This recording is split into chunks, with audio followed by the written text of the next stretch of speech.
Untuk hari ini apa KITLV apa yang diinginkan dari acara seperti ini?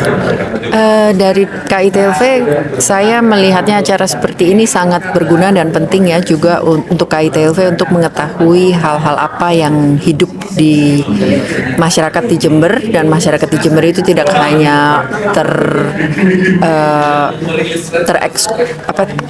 masyarakat di Jember itu sendiri juga yang termasuk juga masyarakat di akar rumput, masyarakat petani atau masyarakat pelajar, juga peneliti, mahasiswa, juga masyarakat di perguruan tinggi sendiri gitu.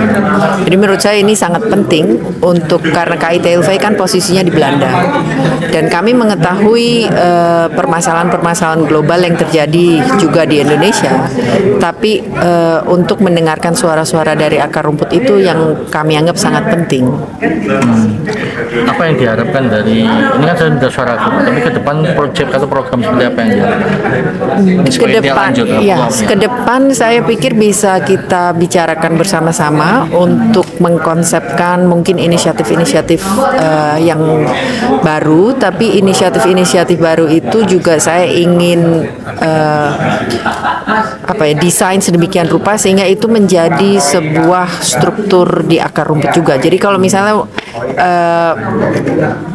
misal contoh kerjasama KITLV dengan UGM gitu, daripada kita itu menciptakan sesuatu yang baru, lebih baik kegiatan riset atau penelitian yang akan dilakukan itu dimasukkan ke dalam program-program universitas yang sudah ada dan berjalan dengan baik.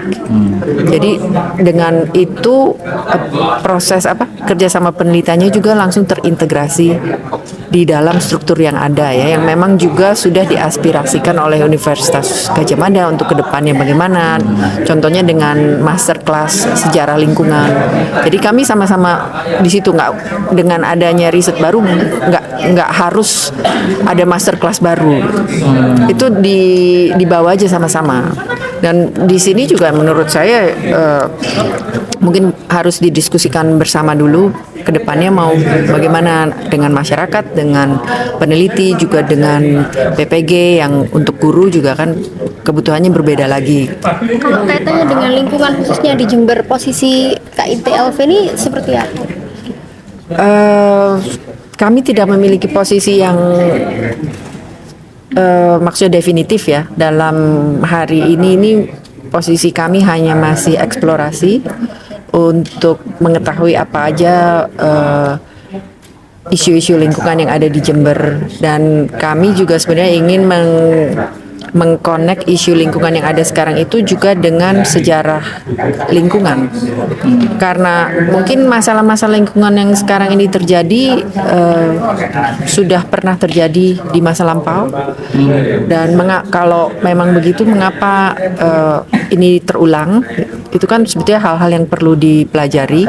Dan juga saya meyakini itu banyak sekali pengetahuan-pengetahuan lokal di masa lampau yang pada saat ini mungkin dalam keadaan tercecer di mana-mana ya, dan tidak dianggap sebagai pengetahuan yang scientific, yang pengetahuan teknis, tapi sebenarnya sangat berguna untuk menentukan langkah ke depan, seperti pengetahuan tentang kalender Jawa, kalender Bali, kalender juga bagaimana sistem kalender itu dimasukkan juga ke dalam konsep sesajennya yang sebenarnya juga teks, karena tanpa adanya lingkungan hidup yang mendukung dan menopang, mereka tidak akan bisa mempersembahkan itu. Jadi itu konsep-konsep dasar yang menurut kami dari riset kami itu kebudayaan, pengetahuan, dan agency itu sebuah tiga praksis yang seharusnya jalan bersama-sama. Secara lingkungan di Indonesia masih belum begitu banyak mendapat perhatian ya. Kalau menurut Anda seperti apa sejauh ini? Sejauh ini saya melihatnya sejarah lingkungan mungkin itu langkah baru para sejarawan ya, atau mungkin langkah yang sudah lama mungkin agenda yang sudah lama diagendakan, cuma mungkin entah karena apa jalannya mungkin tidak secepat sejarah nasional tapi dengan sejarah lingkungan juga yang menarik menurut saya sejarah lingkungan itu menarik karena lingkungan itu juga diposisikan sebagai aktor ya, bukan hanya sebagai objek. Yang ya, kalau sejarah lingkungan berbicara tentang gunung, tentang sungai, tentang pohon, tentang flora fauna, itu mereka juga memposisikan semua itu sebagai aktor, bukan sebagai ini yang harus. Jadi posisi manusia dan alamnya itu menjadi lebih terintegrasi di sejarah lingkungan menurut saya. Artinya nanti mengedepankan oral history ya, atau narasi lokal di situ, seperti apa gambarannya? Iya, kalau menurut saya oral history akan menjadi metodologi yang sangat penting ya untuk menggali sejarah nasional, sejarah lingkungan, dan mengapa? Karena mungkin saja sejarah lingkungan itu yang misalnya kalau arsip-arsip itu sudah tertulis tentang lingkungan, misal tentang Gunung Merapi atau Gunung Bromo di masa-masa dulu, tapi sejarah lisannya itu kan kebanyakan tidak dimasukkan ke dalam narasi arsip yang juga sangat sangat dominan dan dibuat dengan persepsi sendiri. Jadi sejarah lisan itu menurut saya juga suatu metode yang bisa membantu proses dekolonisasi yang lebih berarti. Nah, itu pesannya. Menghindari perspektif kolonial ya, menghindari perspektif yang dominan. Jadi kalau kalau saya melihatnya perspektif saya approach saya itu selalu saya ingin mengetahui narasi yang dominannya ya, karena memang itu penting. Tapi di luar narasi yang dominan itu ada apa aja, karena itu juga nggak kurang pentingnya, sama pentingnya. Tapi karena mungkin narasinya itu nggak bisa disatukan menjadi narasi yang dominan, dianggap kadang-kadang menjadi tidak penting, iya kan? Tapi sebenarnya kumpulan narasi-narasi yang plural itu sebenarnya akan memberikan kekayaan pengetahuan sejarah lingkungan yang lebih juga bisa memiliki potensi menjanjikan untuk menolong kita menghadapi masalah-masalah perubahan iklim ke depan. Justru karena menggali masalah yang karena beragam itu kan. Karena contohnya aja kalender gitu. Kalau sekarang kita melihat kalender Masehi, yang kita pakai sekarang kan kalender Masehi. Kalau kita mundur ke mungkin 1900-1800 yang kita temukan di Jawa itu Pranoto Mangsa. Mundur lagi, banyak sekali kalender Jawa, kalender Tengger, jangankan Jawa, Tengger, Bali. Di Jawa aja berbeda gunung, kalendernya berbeda. Itu kan pengetahuan lokal yang sebenarnya itu sangat-sangat akurat. Dia bisa meramalkan ini hujan turun di sini pada tanggal segini-segini di sini, tapi berbeda gunungnya, hari dan tanggalnya sudah berbeda lagi, ya kan? Dan pengetahuan lokal itu yang menurut saya selama ini distandardisasi oleh saintifik Eropa atau nasionalisme Indonesia, distandardisasi untuk kepentingan tertentu seperti misalnya revolusi hijau, ya kan? Itu kan juga bentuk penstandardisasi besar-besaran kan, nggak hanya kalender aja, semua harus pupuk, bibit, hama, semua distandardisasi dengan tujuan untuk produksi yang sebanyak-banyaknya, ya kan? Ini semacam proyek postkolonialisme juga padanya, penulisan sejarah itu juga nanti. Saya nggak mengkonsepkannya di dalam postkolonialisme itu, tapi mungkin di dalam approach saya yang dekolonialisasi itu juga masuk ke dalam. Maksudnya pintu masuk saya kan memang lingkungan ya. Jadi melihat lingkungan pun juga nggak bisa kita bicara tentang kita harus menjaga dan melestarikan lingkungan sehingga mereka hutannya terjaga. Nggak bisa kita ngomong gitu di dalam konteks di mana kita hidup dan kita tahu masyarakat pun masih hidup di hutan.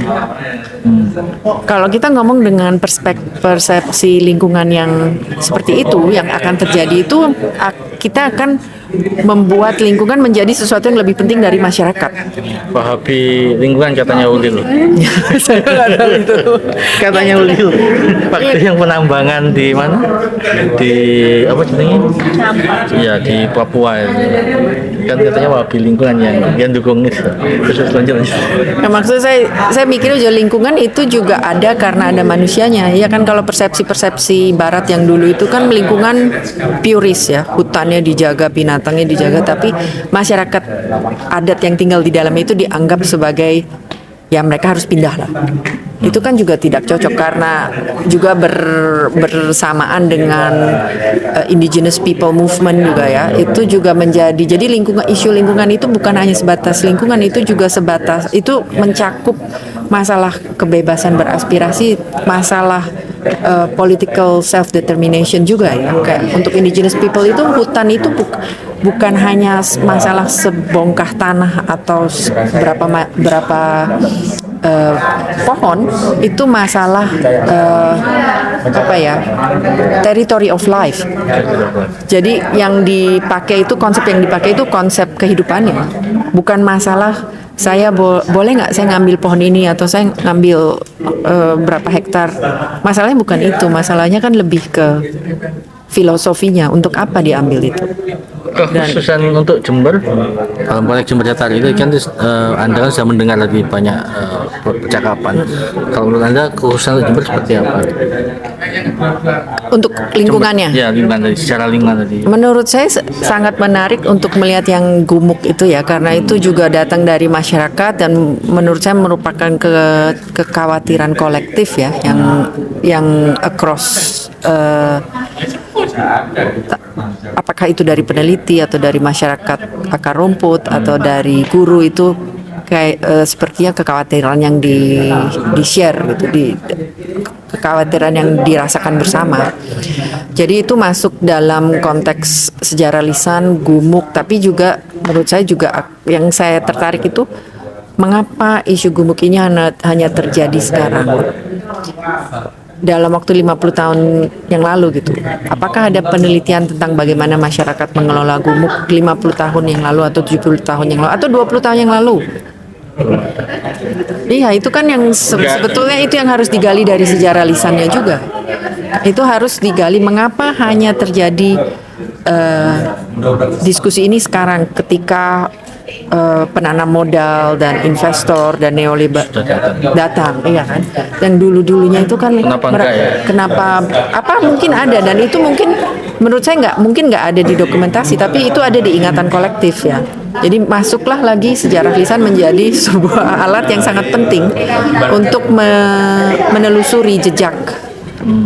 Itu bagaimana kalau dulu itu gumuk itu dikelolanya bagaimana, dan mungkin itu bisa dijadikan salah satu pilar, salah satu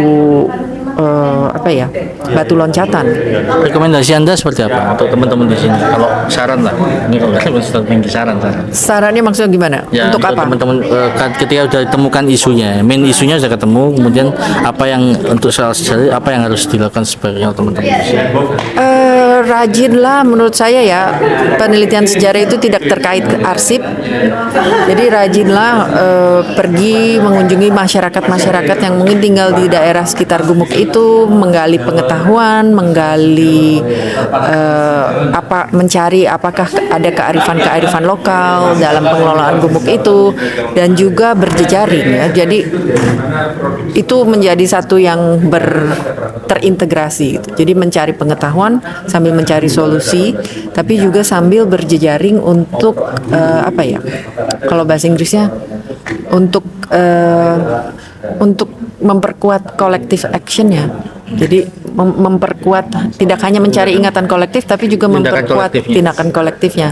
Dan tindakan kolektif itu bisa dirumuskan bersama-sama dengan secara seinklusif mungkin ya kan. Kalau misal kolektif gumuk yang di sini hanya mungkin nanti perumusannya hanya cocok untuk gumuk yang di sini. Tapi bagaimana dengan gumuk yang untuk muatan kurikulum lokal gimana? tadi ada muatan kurikulum lokal. untuk di Jember paling nggak kan karena ini kekhususan lingkungan gitu. Itu saya mungkin harus berbicara dengan pihak Universitas Jember ya. Saya nggak punya Iya, ya. otonomi Nggak, untuk menurut Anda maksudnya untuk misalkan perlu adanya seperti itu diajarkan di sekolah, diajarkan di Urgensinya. universitas. mungkin kalau urgensinya itu sudah pasti ya. Tapi mungkin juga kan bisa didiskusikan dengan Universitas Jember sendiri apakah itu juga sesuai dengan workload yang ada ya kan. Kalau dari urgensi kan memang jelas. Tapi kalau untuk praktek langsungnya itu juga kan di dalam institusi apapun universitas, bukan hanya Universitas Jember ya, menurut universitas dimanapun KITLV juga itu juga kan harus disesuaikan dengan kapasitas yang ada. Dan itu mungkin menurut saya itu juga mungkin bisa jadi bahan masuk untuk jalan masuk untuk proses kerjasama yang lebih luas dan inklusif. Jadi itu Antara apa dengan apa? antara masyarakat, antara maksudnya Perguruan tinggi atau perguruan tinggi, antara misal seperti institusi-institusi LSM atau seperti sudut Kalisat, inisiatif-inisiatif yang sudah ada di masyarakat itu sebenarnya kan bisa diajak untuk ikut serta, ya kan? ada buku yang referensi yang bisa saya baca atau apa saja kira-kira? Oh, ini nggak masuk interview ya? Enggak, buat dia aja enggak maksudnya saya catat aja di saya Iya, iya. apa aja ya. Yang bisa saya untuk kalau bisa nulis itu lebih dalam butuh. James Scott sudah pernah baca buku Oh, James Scott. radikalisasi petani atau yang apa? Enggak, yang ini Yang apa? Weapons of the Weak Oh, weapons of the ya. dan Ya, governing the ungovernable Oke, ya. dan Kalau itu belum bukunya baca. Foucault Buku yang mana? yang Reboot of Civilization yang mana? Oh, biopolitics ya, Geopolitics ya. Tahu. bukunya ini juga Tanya Lee yang Land Ends Nggak tahu. itu yang kelapa sawit ya. Buku apa lagi? Tanya Li, diterjemahkan sama Margin Kiri yang kelapa sawit kan? Iya Oh, iya. iya, iya, oke. Apa lagi buku apa lagi yang Kelapa sawit ya tahu. banyak itu nanti. Ya itu. Yang penting itu yang perlu saya.